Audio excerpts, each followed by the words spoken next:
croire Donald Trump lui-même, le procès fédéral qui l'attend ce mardi à Miami n'est parvenu pour l'heure qu'à faire monter sa cote de popularité dans les sondages.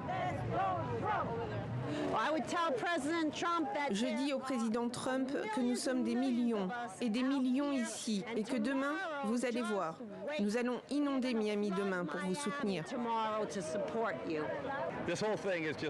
Toute cette histoire n'est qu'une parodie. Ça n'a aucun sens.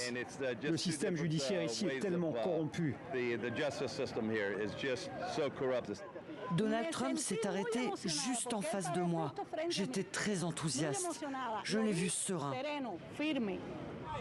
Serein, les autorités de Miami ne l'étaient pas vraiment à 24 heures du procès, craignant des débordements de ses partisans, mais aussi de la part de groupuscules d'extrême droite, échauffés par les sorties de certains proches de l'ancien président, appelant à la violence et au soulèvement. Trump lui-même a dénoncé un procès orchestré par l'administration Biden et qualifié de déranger le procureur spécial chargé de l'enquête, récusant l'accusation de mise en danger de la sécurité nationale.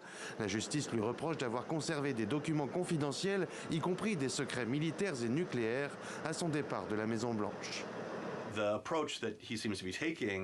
L'approche que Donald Trump semble adopter dans beaucoup d'affaires, c'est quand je dirigeais mon entreprise, c'était mon entreprise. Et quand je dirigeais le gouvernement, c'était mon gouvernement.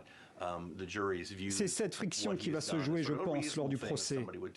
Que le jury considère qu'il a été raisonnable ou au contraire qu'il a largement outrepassé ses droits et refusé de coopérer pour résoudre la situation. Donald Trump aurait pu s'épargner les 37 chefs d'inculpation portés contre lui s'il avait permis aux archives nationales de récupérer les documents confidentiels l'an dernier. Mais qu'importe, pour son camp, il est peu probable que le procès soit terminé avant l'investiture pour la course à la Maison-Blanche en 2024, une présidentielle inédite où le ministère de la Justice du président démocrate sortant poursuit le favori de la primaire républicaine.